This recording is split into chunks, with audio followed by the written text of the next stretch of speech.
Thank you very, very much, Giovanni. Thank you, Eleanor, for helping getting this organized. And hello, everyone. The conference is in lecture mode. I'm glad you're on this webinar. You've probably had a chance to talk with parents about vaccines. You've probably had the chance to go to other lectures about this. And so this is my perspective on handling the hesitant, the resistant parent. I receive no salary support from pharmaceutical companies. If I use trade names during this talk, which I don't think I will, they still do not imply endorsement if I use them. There's no photograph of any patient in this talk. My retirement annuities do actually include one vaccine company, but I do not believe it presents any conflict of interest to me. Well, talking to parents,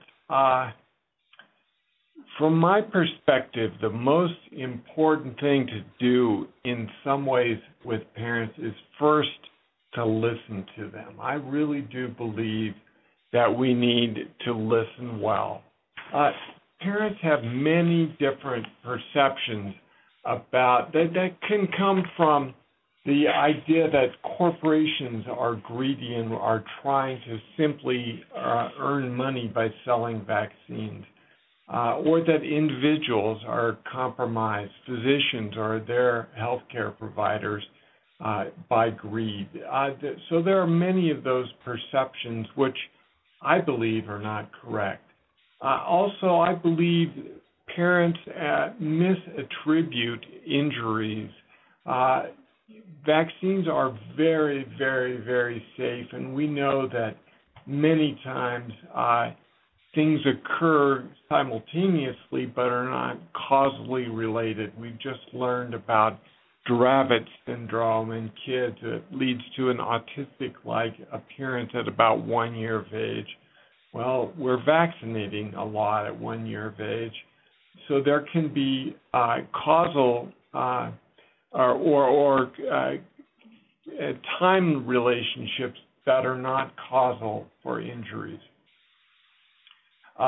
Sometimes spokespeople in the media speak up and are anti-vaccination leaders. We've certainly heard from several of them recently. But with these families, I think the right thing to do is not dismiss them from your practice.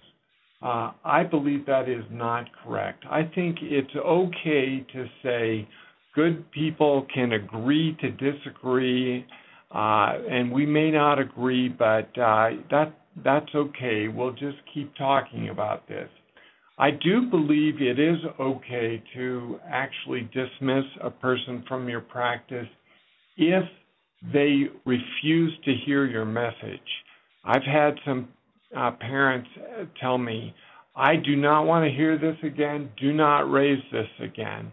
And if that is their perspective, I tell them, you have to hear about this because I believe it's in your child's health interests, and I'm not going to give that up. And if they refuse to hear a vaccine message, then I will dismiss the patient from the practice. An important element of conversing with families, important elements are knowing both the epidemiology of vaccine-preventable diseases, and I think it's a very good idea not only to know what's going on in your state and in your nation, but also have a specific story and a thing that actually happened to you, so that you know about it. That can be quite compelling, and so I actually want to start this webinar actually talking about a specific vignette. This is a true story. This actually happened here a couple years ago, and it's a absolutely true story that I've told many times. Educated parents, there were smart middle-class parents. They had one older sibling who was fully vaccinated. The mother decided, well, there are just too many shots for my child. I want my child to have some vaccines, but not all of them. And so she decided to get some, but actually omit other vaccines. Well, 12 months later, after the first vaccines, the child developed a fever, fed poorly, became fussy, began to cough, and had this swollen eye of this next picture. And you can see the red, swollen infection occurring on this right eye. Well, the child was taken to medical care, and a cellulitis, a skin infection or a deep tissue skin infection was diagnosed, and an ear infection was diagnosed, and the child was started on oral antibiotics. But 2 days later, this child was sicker, had a very high fever, and now had become irritable and was frankly lethargic, had a very elevated white count when brought back to the healthcare provider. A blood culture was taken, chest x-rays were done, and a lumbar puncture. And lo and behold, this child had meningitis, as evidenced by 30 white cells fighting infection in the lumbar fluid, in the spinal fluid. No bacteria were seen, though, but antibiotics, of course, were correctly and promptly started. This child was placed on steroid medicine to keep the brain from swelling, and then the child was flown to the hospital where I work at.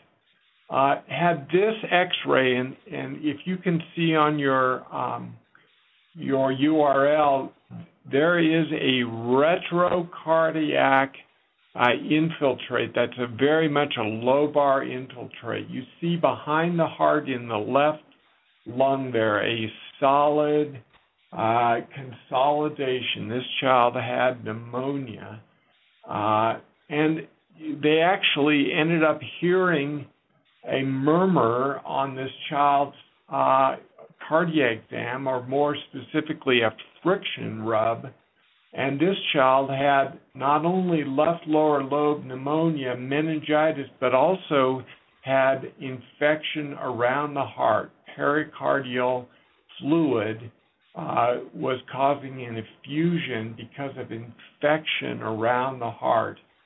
And this whole thing ended up being due to a disease that could have been prevented by using a vaccine. And this was a vaccine that the mother had 12 months earlier decided, well, I won't get that shot, but I'll get some others. Well, she had neglected to get H. flu type B in the vaccines for this child. This child was hospitalized for 15 days, 5 days of which were in the intensive care unit, underwent a pericardiocentesis, a procedure to remove the fluid around the heart. A long IV line was placed in the arm of this child to get antibiotics in a stable IV. The child was taken then for another procedure to the operating room where a formal pericardial drain was placed.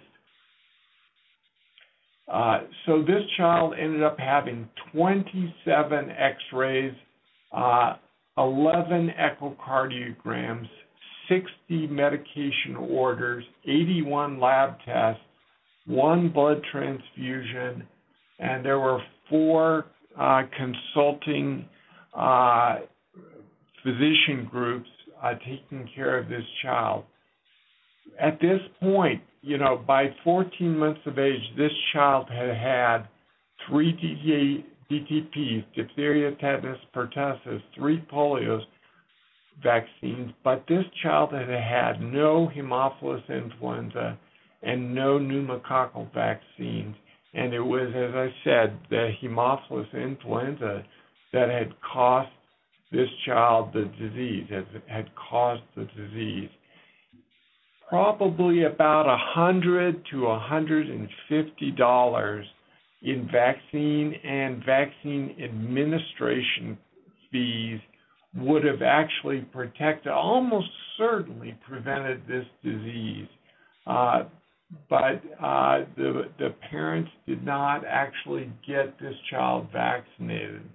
Well, for $100 to $150 savings, they ended up spending, being charged over $116,000 just for the intensive care unit.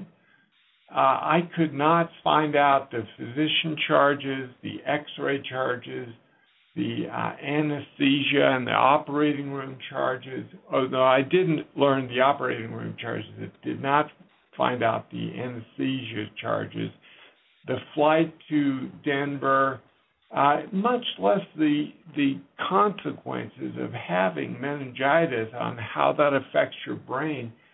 Very likely this child's month cost this child and their family maybe $500,000 to $750,000. It had to be enormous.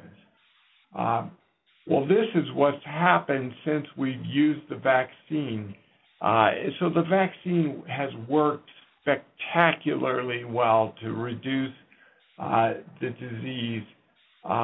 We have very, very little Haemophilus influenza type disease anymore, type B disease. Before the vaccine, it was estimated there were 125,000 cases a year in children under the age of 5. It almost always occurred in children under age 5 because it circulated widely and everyone had exposure to Haemophilus influenza type B. Just 15 years, it's more like 20 years after starting the vaccine, we have only 30 cases of identified HIV disease, HIV.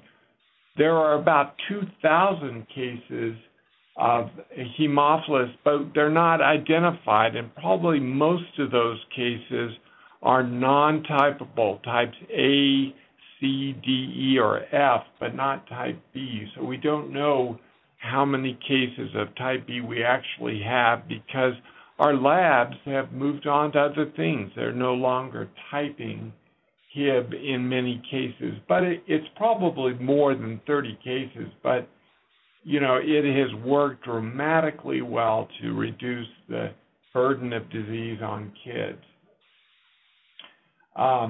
There were 4 cases of, it was actually 4 cases of Haemophilus influenza in Colorado last year. So, we've benefited greatly, but the debug is not gone completely. Here is a summary of the epidemiology of vaccine-preventable diseases in Colorado. And you can see there in America, there is still quite a bit of pertussis, a little bit of hepatitis B and A, and a smattering of a number of other diseases. The same is true in Colorado. We have had 158 cases of pertussis. Now, one thing I didn't include on this slide, and probably should have, is chickenpox accounted for over 400 cases last year, and there were over 500 cases of vaccine-preventable pneumococcal disease. So we still have a ways to go in improvements in pneumococcus, chickenpox, whooping cough, pertussis, and now influenza, which we vaccinate routinely against as well. So talking to parents, let's get back to that. I believe it's important that once we tell them about a vignette that we've lived through, we tell them also about the risks and the benefits of the vaccines that their child needs. I think it's important to relate our own personal experience also about the side effects. There's about a 15 to 25% chance that a child is going to have a sore spot when they get an injection, or a 25% chance of a fever, a very low chance that they'll ever get a rash after measles, and an extremely low chance that they'll ever faint after a vaccine. But those can happen. So there are side effects of vaccines. But some of the benefits of vaccines include, for example, Haemophilus influenza is virtually gone, as I mentioned. Chickenpox is virtually gone. Well, diphtheria, tetanus, hepatitis B, these diseases have literally disappeared in the last several years. So there are benefits and risks to getting a shot, but I believe the benefits vastly outweigh any risk that comes with getting a shot. Vaccine information statements, VISs, they can help outline the risks and the benefits very well for patients. We are mandated to use them if we are going to be recipients of the insurance, the malpractice that the federal government gives us. Well, we have to use the vaccine information statements to get that insurance, to be sure we do. And so I think it's a very, very wise idea to always use the VIS statements. They are available to you free. They are published on www.immunize.org/VIS. They're published in over 50 languages, so they are readily available to you in a matter of seconds if you have a patient coming in speaking an unusual language. How does a parent really size up good science versus science that's not very good? Well, good science is open for everyone to evaluate. It's not held in secret. It's published in major journals. It's reviewed by peers before it's published, so peer review is important. The opinions of peers may be published and available also. It's also, good science is reproducible. The same people, different people get the same result. They reproduce and retest the question, and so many people get the same result. Good science has shown that vaccines are very, very, very safe. The benefits far outweigh any risks. Do vaccines have more immunological components than 30 years ago? And the answer to that is actually no. We have far fewer immunological components. Our body's immune cells have to respond to only about 150 components right now, whereas 30 years ago we had to respond to over 3,000. So vaccines are much more purified, if you will, to the antigens that really protect us. We'll get to that. Can too many vaccines overwhelm the immune system? And the answer, of course, is no. This is what I was going to get to. Infants handle, and they must handle, hundreds, if not thousands, of antigenic challenges every day to our immune system. And so we are constantly battling antigens and developing immunity to them. We have millions and millions of immune-fighting cells, so we've got plenty of extras when we go to develop an immune response to a shot. What is the harm in spacing out vaccines, as in the Bob Sears schedule? I think it is potentially harmful, and here's why. I think as we space out vaccines, we are functionally delaying their immune protection. The Sears schedule calls for delaying Haemophilus and pneumococcus for a month, not just like in the vignette, but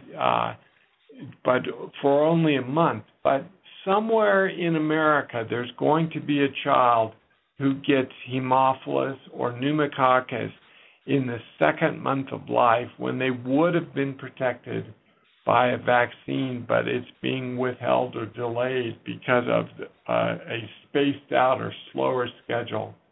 Delayed vaccines put children at risk, I believe, because of their slower withheld protection. Measles, for example, is withheld until 3 years of age. Well, that's a dangerous delay because measles can be very severe between 1 and 3 years of age. 1 year of age when we normally are vaccinated against it. 62% of vaccine-preventable disease actually occurs in the first year of life.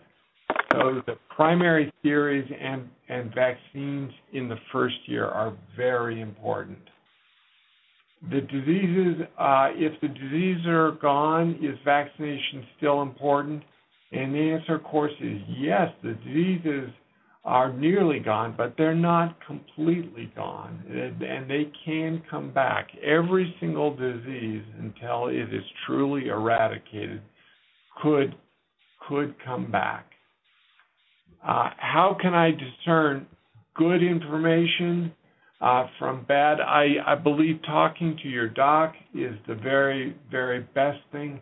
There are many, many good websites around for vaccines that are good and reliable. www.immunizationinfo.org is at the Children's Hospital of Philadelphia. CDC.gov is the CDC site. I believe immunize.org and the Immunize for Good website, which you could Google and get Immunize for Good. All of these have good information that I believe is scientifically valid, fair information. When a parent decides that they truly are going to refuse, I believe they should obtain and complete a declination form. A declination form is at the bottom of the school immunization form, and I think it's right to have them actually proclaim what is the reason for their declination.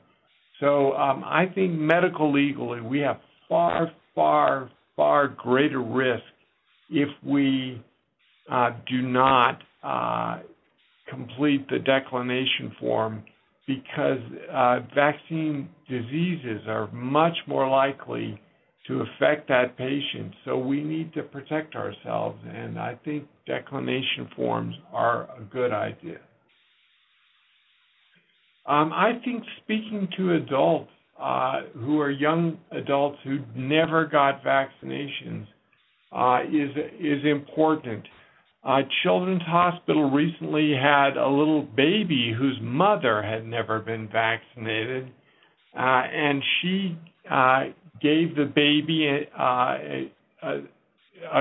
something to dry the cord, and the cord, to dry it up, actually became infected with tetanus because she had put a clay powder on the cord. And she gave the baby no immunity to tetanus, so the baby got tetanus, though the baby survived. So, you're going to see some parents some young adults who have not been vaccinated, like this mom. And I think you can tell them that virtually every vaccine, almost all vaccines, can still be given to a young adult who's far delayed in being vaccinated. You see the list of vaccines that can be given there. Even the pneumococcus, PPSV, the non-conjugated pneumococcal vaccine could be given. I'm not so sure, but I wouldn't give the Haemophilus influenza vaccine because it's very clear as an adult you can still get Haemophilus influenza. The mean age of disease has gone way up since kids are protected, so it's forcing the bacterium into the adult population. And we need more information to know, but I predict someday we will actually use a booster and boost and vaccinate young adults against Haemophilus influenza. There are several videos that I've listed here.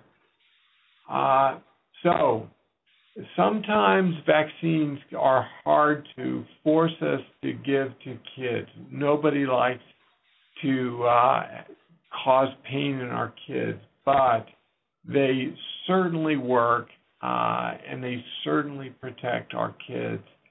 So I really do believe that we should use our good wisdom and decide to protect kids. And I think we have to talk to parents and listen to them first, but also be ready with a story, a vignette, and then an understanding of the epidemiology of Colorado and of the United States, if not the world, of where they can get infected with vaccine-preventable diseases. So that was a summary of the slides that I had prepared for today. And now I want to encourage you to write on. The conference is no longer in lecture mode. Yeah, I want you to write or comment on so that we have a chance to discuss complex, difficult situations you've faced, and those are really probably the more relevant, more important aspects of really helping to change the perspectives of vaccine-hesitant, vaccine-refusing parents. I've had the chance to talk with many, many parents, and gradually, usually, they can come to understand that their child really has the chance to benefit from vaccines. Let's see, Eleanor, I was going to click on this. I do not see any questions as yet. Do you? No, I don't see any either, but all participants, if you have any questions or comments, please feel free. You can speak now. You're unmuted, so if anybody wants to share, now is the time. Okay, I have one question here, Eleanor. Okay. Matthew says, many parents worry about giving Hep B at birth. Why is the vaccine necessary at birth? And Matthew, here is my answer to that, and it's a good question. Hepatitis B is a viral disease that can go from a mother to a baby, and it's blood-borne, and so it usually is kept out through the placenta, but it usually is a potential infectious threat during delivery. There's something unique about children, babies, in fact. And what's unique is they acquire chronic hepatitis B at very astoundingly high rates. So in the first year of life, a child has a much, much greater chance of acquiring chronic hepatitis B than they would later on. So if I remember right, the rate of hepatitis B chronic acquisition, instead of being around 5%, which is the rate when you're older, it's around 40% when you're a child, when you're a newborn. So a baby who's born to a mother who has active chronic hepatitis B has a 4 in 10 chance of acquiring hepatitis B. They then have about a 25% chance of getting that hepatitis B infection chronically. So about 9% of all children born to mothers who have hepatitis B will end up having chronic hepatitis B. That is, they cannot fight it, and it continues to damage their liver and will eventually take their life. So we can prevent that through vaccination alone. Vaccines alone would probably prevent it.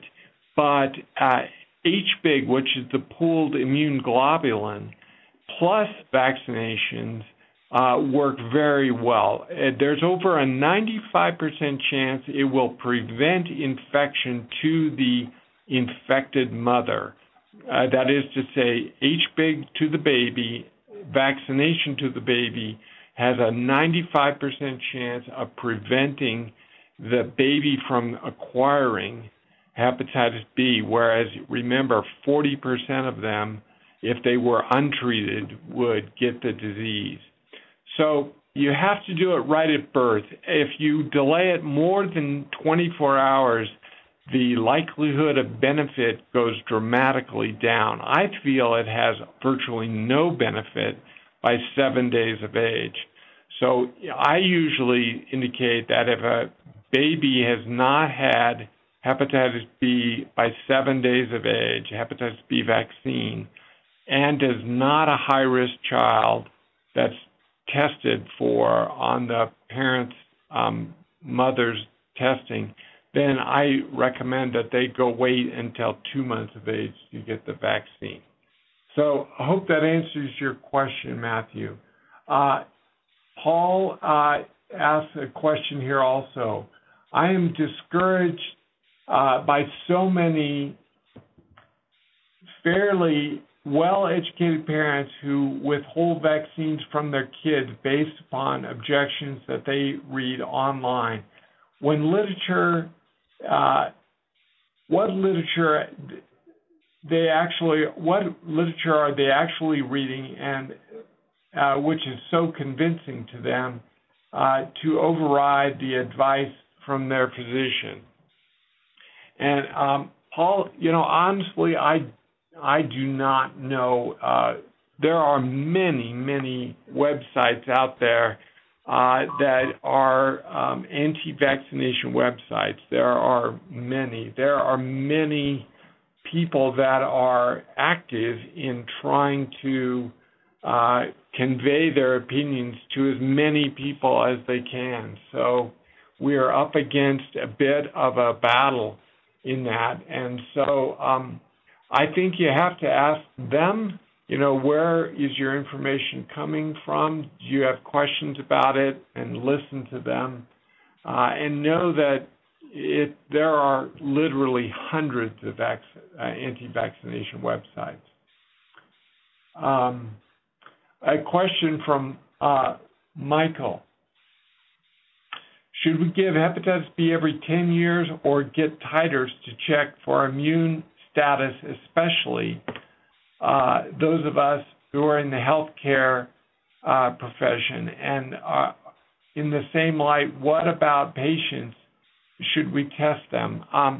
The current recommendations, I believe, Michael, are that we not test patients for immune response after 3 vaccinations. If a person is tested after 3 vaccinations for some reason or demonstrating antibody development, they should develop hepatitis B antibody. If they are negative after 3 immunizations, the recommendation is to give 1 more dose of hepatitis B vaccine and then not test them, is my understanding.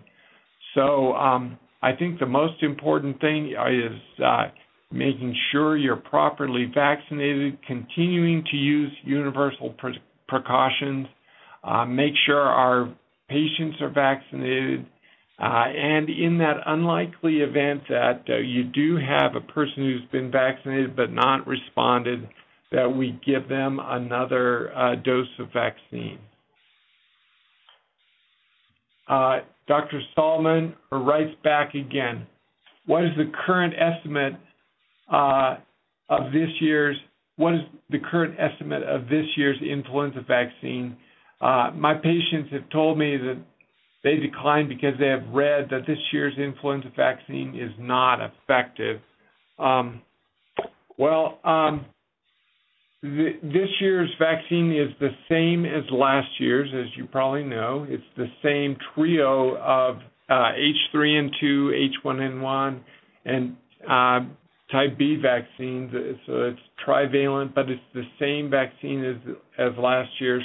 I have not heard specifically that it is not effective. There are some novel strains of H3N2 that have popped up, but they are not widely circulating rapidly. There is no perception at this time that I know of that suggests that there will be an epidemic that is the result of an uncovered vaccine strain, a shift or a drift. So I don't know that is supported by scientific thought, Dr. Solomon. I have not heard that. Other questions?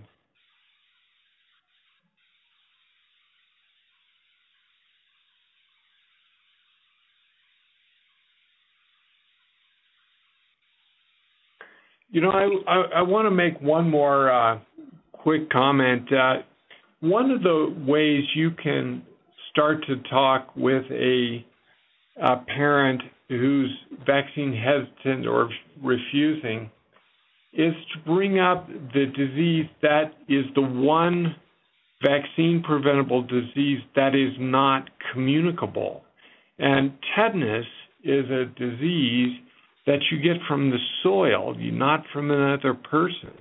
You get it from a rose thorn, a rusty, dirty nail. You get it from working in the garden and scratching your finger or your hand. There are tetanus spores, tetanus bacteria on every continent in the world.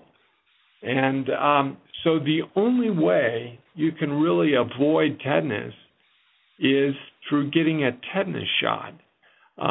If the world had Somalia's rate of tetanus, we would have 52 million cases of tetanus a year in the world. There are 1 million cases a year as it is. But we vaccinate very well in the U.S. against tetanus.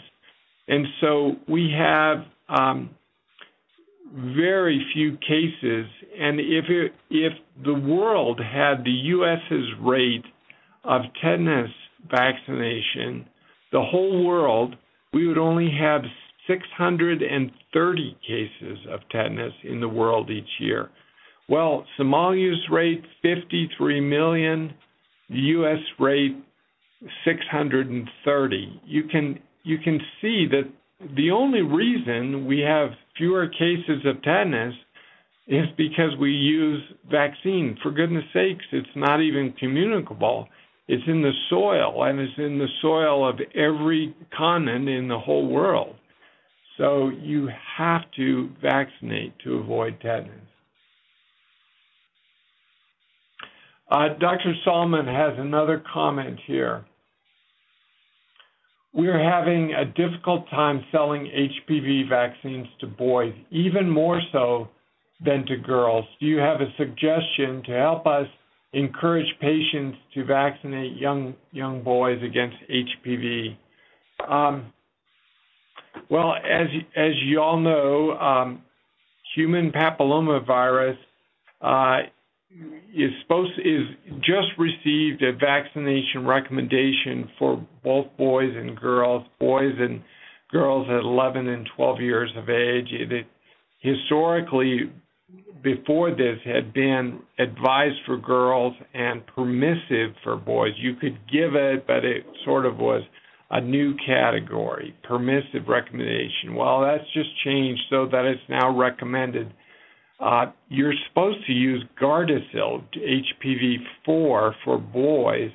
There are two vaccines that can be used for girls, HPV-2, Cervarix, or HPV-4, Gardasil. So you can use either one for girls. I'm not sure I have any strong ways of suggesting that a boy should get it. I tell families that cervical cancer is a horrible way to die, that 3,700 women a year in the U.S. Get cervical cancer. And to treat it, you have to actually excise it. You have to surgically cut it out. And it's pretty successful, but it's not perfectly successful. And some people still die of cervical cancer. If you want to see a video of a young woman who's going to die, and she did die, of cervical cancer, go onto YouTube and actually search for cervical cancer. And she makes a passionate plea to young people to actually be vaccinated. We can eliminate at least 70% of HPV in this country if we would get everybody vaccinated. About 30 to 35% of young adults have now been vaccinated against HPV, so it continues to go up and climb. And hopefully someday we will get to a point where almost everybody has got protection, and then herd immunity will kick in and protect those who are not able to mount immune responses. But I think the best thing, Dr. Salmon, I would recommend is go to YouTube and look at that video of that woman who died shortly thereafter. And, that's a big price to pay for a preventable disease.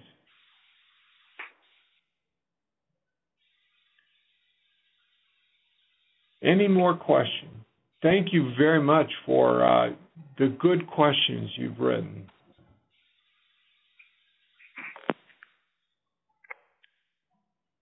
So if there's there is more. But if there's no other questions, then I just want to let everyone know that this is going to be recorded. So if you want to relook this or anything, I will be sending out an email blast for everyone. Or you can email me and I can forward your questions on to Dr. Brayden. But if that's all for today, then I think we can sign off. Well, Dr. Brayden, thanks. did you have anything else? Thanks very much. I wish I could be with you all and, shake your hand and greet you eye to eye. That's always the best. But this is a pretty good technology as a second best. And I appreciate very much the chance to be on this webinar. Yeah, absolutely, and we appreciate having you here, Dr. Brayden. Also, we are going to be having a few more immunization webinars, so everybody keep in touch with me. I'm going to be posting those, and I'll make sure to get everybody an email of this recording today. And if you have more people that would like to be on next time, then that would be great. So thanks so much, Dr. Brayden, and we will be in touch. Very good. Thank